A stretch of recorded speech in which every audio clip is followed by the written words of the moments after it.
dowladda afgooye iyo balcad inay difaacday miyaa dambi noqonaysa soo dowladda shaqada u taalmaha haddii dowladda afgooye iyo balcad difaacdo waa loo baahan yahay iyo magaalooyinka Soomaaliya inay difaacdo waa dowladda shaqo u taal afgooye inay difaac bay ka rabtaa hargeysana difaac ay ka rabtaa siday u dhaaratay muxuu ahayd magaalo kasta oo Soomaaliyeed marka dowladda halkaas difaac uga jirta anigu si dambi ku noqon karto ma aqaan macnaha ma waxa la rabaa difaac lagu ma jiro in la yiraahdo taas ma noqon karto aad in la dilo iyo in la xiro mabaadiida aan aaminsanahay aan u dhimano nalan ku xiro wax walow lahan ka qabno lama arko annaga hadii sharci darrana aan ku xiraayo nalan ku dilaayo awoodda dowladda la isticmaalayo taas wax weeyaan waa gardarro nalan ka galay waa hal xirey hal aamusay ma hadaan nalan wada xiro oo xabsi nagu filan la helayo oo nalan wada xiraayo kuwa kala soo baxay dadka ma lagu aamusi karo sidaas sida madaxweynaha xasan shaqada kor sheegi jiray taasaan qabnaa xirgina ku aamusi mayno haddii mid la xirana mid kale xuraha aragtida sheegi doona dadkana laguma xukumi karo in la xirxiriyo la caburiyo wadanka iyo adduunyadu waxaas waa ka tagtay in qof la xiro si wuxuu ku xiran yahay hay lama sheegin baaritaan noogu dhiman lama dhihin wax warqadaha loo qoray oo la yiri 4 cisho 5 cisho 10 cisho oo la codsaday lagu soo celshay ma jiraan maxkamadda deelgeey lama sii dayn hay intaas anigu raba hay ku xiran هذا فكر كقفك كيسة هذه لو حراينا وحيلتها هذا الدولة لماذا إنه مسيجر كريس هذه عن شرع لو رقمين الرأي قفك كيسة لو رقمته شركة نجرائد ما أنت وحكوا سابسين هاي أرن طبعا ضدك الصومال والله صعدته كسابسن قدومي حزبي أو كترسن إسبايسك عدالة أو أفرت بشن لحري طبعا qofka muwaadinka in la xiraahay waa la sameyn karaa oo qofka waa la tuhmi karaa dambina waa gali karaa laakiin si aan sharciga waafaqsanayn lagu qabtay isagoo wata heshiis wata oo soomnaa maalinkaas afur ka soo baxay gaarigiisa soo gacantiisa ku wata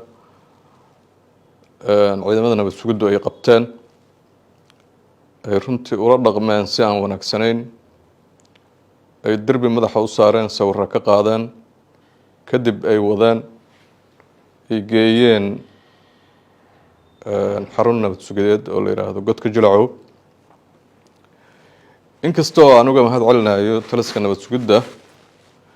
haday dabcan baaritaanki suubiyeen oo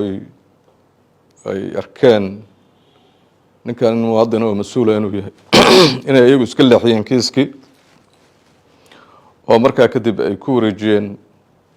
sida qoraalkan ku cad ama uu sheeganayo taliska booliiska gobolka Banaadir oo leeyahay annaga soo qabanay inkastoo ay beenta booliisku soo qaban ninkaas aanan garanayno waxa beentaas ilaa heerkaas laag uu isticmaalayo taliyaha booliiska gobolka Banaadir ninka waxaan ognahay marka hore nabad sugida qabatay sida dambiilayaasha loo qabto ayaana loo qabtay si mas'uuliyad ku jirto ama mas'uuliyadiisa lagu ixtiraamay ama muwaadinimadiisa salmiga lagu ixtiraamay looma qaban waa la qabtay waa sugeynay in la horgeeyo cadaaladda qofka in la tuhmaahay mushkila maaha xal loo tuhmay ma dhahayno waa la tuhmi karaa qofka tuhn uu qabo iyo midooban qabo intuba way dhici karaan laakiin waxa kale wanaagsan dowladnimadu sida loo يعني أبلي قرينايو شرعية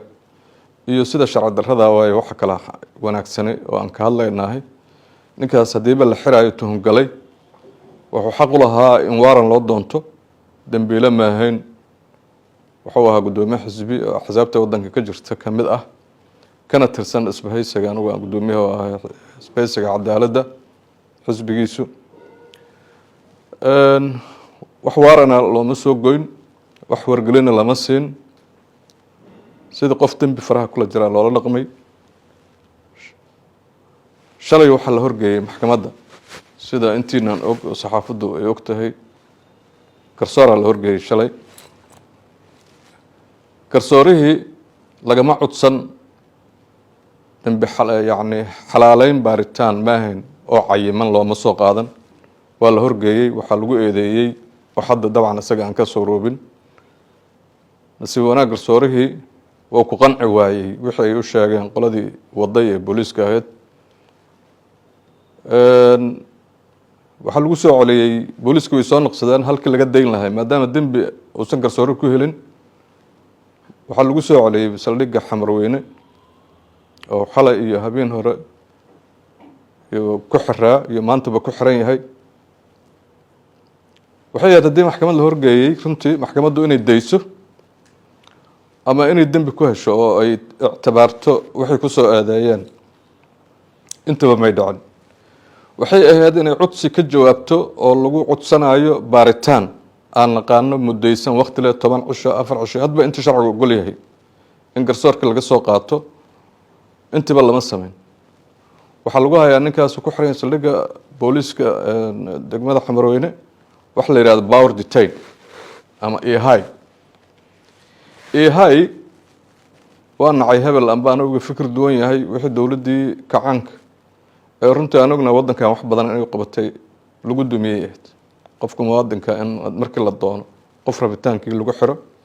lagu haayo intii la doono la haayo wixii dawladayna yaani u baabaaday baahid annagu waxaan leenahay dawlad yar oo parliamentary system waxaan leenahay dastuur ummadda Soomaaliyeed ku heshiisay oo si qeexan u sheegaya muwaadinka xuquuqda uu leeyahay fundamental issue yani lama taabtaan inay tahay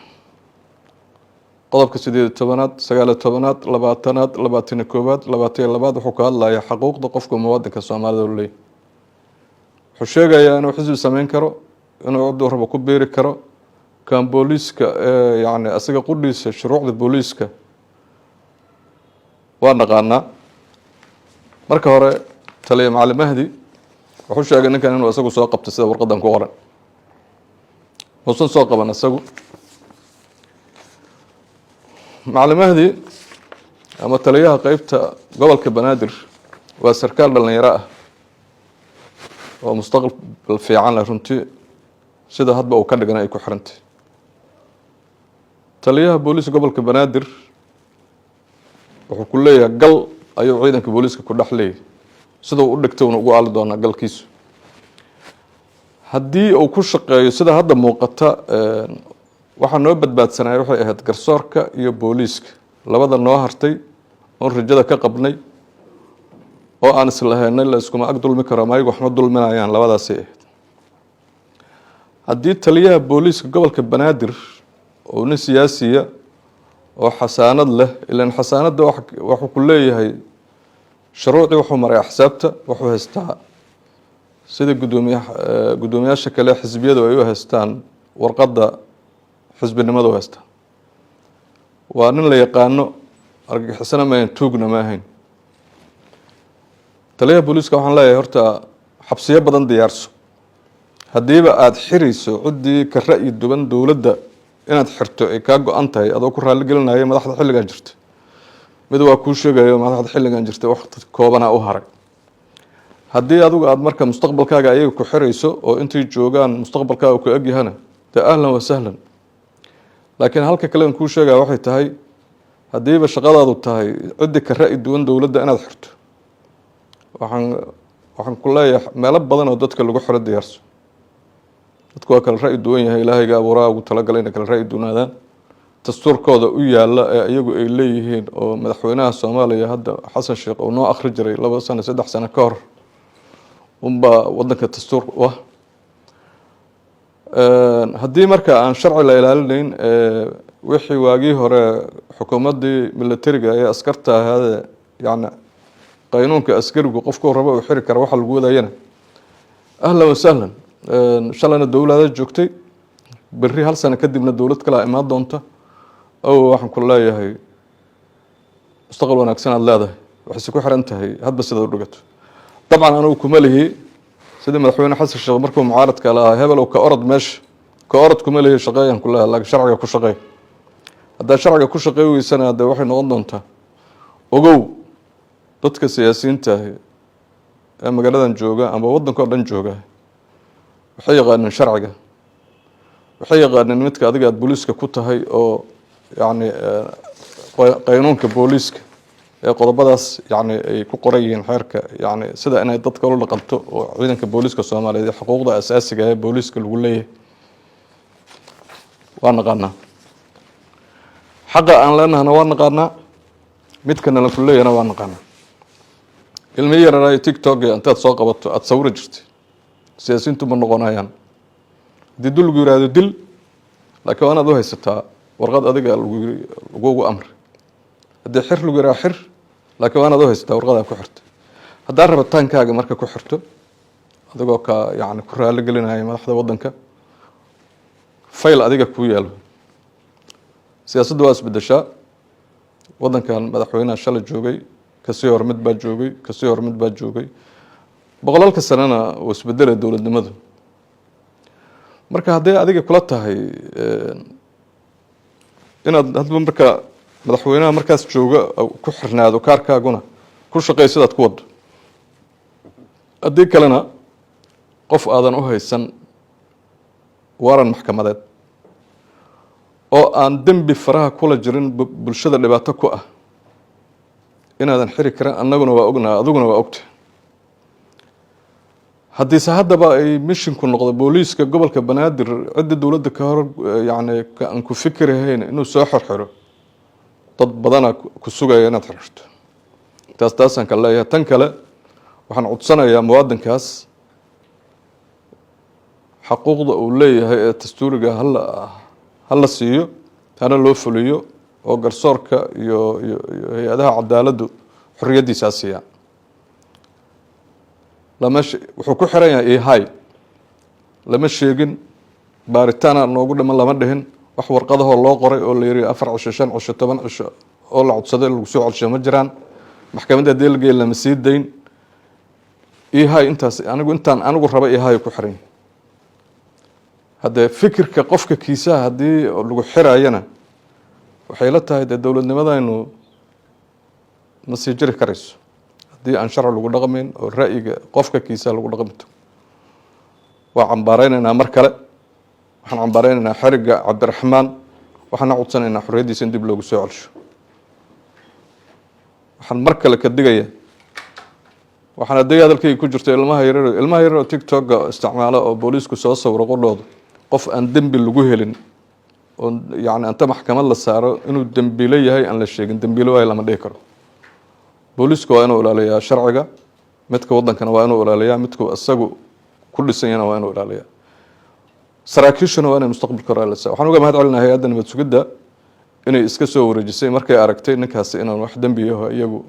ay ku haayaan ku cadaysan jirin waa dhici karta information qaldan in la siiyay laakiin waa uga mahad celinahay intay haayeen iyo siday ula dhaqmeen iyo inay iska soo wareejiyeen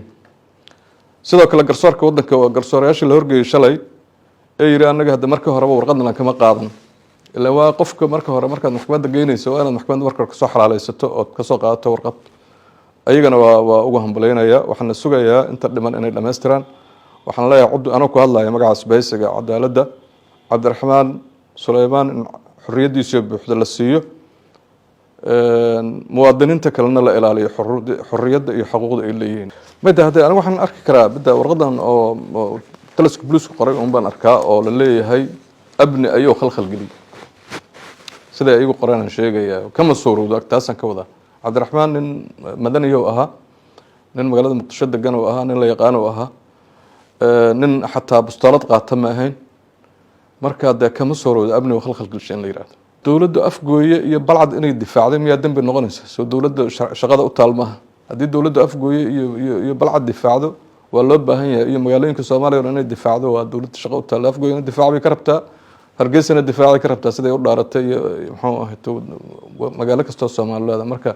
dowladda halkaas difaac uga jirta anigu si dambi ku noqon karto ma aqaan macnaha ma waxa la rabaa difaac lagu ma jiro in la yiraahdo taas ma noqon karto haddana anaga qofka ma bari yeelayno qofna dambi ma gelin ma lihin laakiin hadda sida hadda lagu soo eedeeyo la leeyahay abni oo khalkhal galshay oo yaani qoladan booliiska gobolka banaadir ay leedahay Cabdiraxmaan nima abni khalkhal inuu geliyo suura gasho mana aha taariikhna waa leeyahay ninkaas aqoon-yahana muddo dheer ku soo jira siyaasadda aanu isla shaqeyno anigu laftirkiisa ogahay xogtiisa waay marka siyaasadda lagu haystaa laguma haysto dambi oo galay dabcan anaga aragtidayna laguma cadeyn hada shalay maxkamadda markii la geeyo dambi oo lagu waay in la dilo iyo in la xiro mabaadiida aan aaminsanahay aan u dhimano nalan ku xiro wax walowlahan ka qabna lama arko annaga haddii sharci darro nalanku xiraayo nalanku dilaayo awoodda dowladda la isticmaalayo taas waxa weeyaan waa gardarro nalanka galay marka armaan laydin xiraa yani waa hala xire hala aamusay ma haddaan nala wada xiro oo xabsi nagu filan la helayo oo nala wada xiraayo kuwo kala soo baxayo dadka ma lagu aamusi karo sidaas sida madaxweyne xasan shaqada ka hor sheegi jiray taasaan qabnaa xirgina ku aamusi mayno haddii hadda mid la xirana mid kaloo xoraha aragtida sheegi doona dadkana laguma xukumi karo in la xirxiriyo la caburiyo wadanka iyo adduunyadu waxaas waa ka tagtay in qof la xiro si loo nafiso oo xaqta uu sheegi jiray ama xaqi uu sheegi jiray maalma dhaguhu uga nastaan ma shaqeynayso marka inaan xirxiro kama qabno markaan dastuurku dhaqmayno dastuurka wadanka aan naqaano wadanka lagu dhaqaayo inaan xiro kama qabno waayo waxaan ku xiraayo waa naqaanaa waxaan ku xirmi karo waa aqaanaa marka wax laygu xiri karo oo yani layga gar heli karo anaa ma sameynin anoo meel qaba haddii gardarro iyo awoodaan leeyahay haddii qofku maanta ku shaqeeyana maalin uusan isaguna awood lehna lagu tagaya taas waa iska sidaas wax macno ay sameynaysaa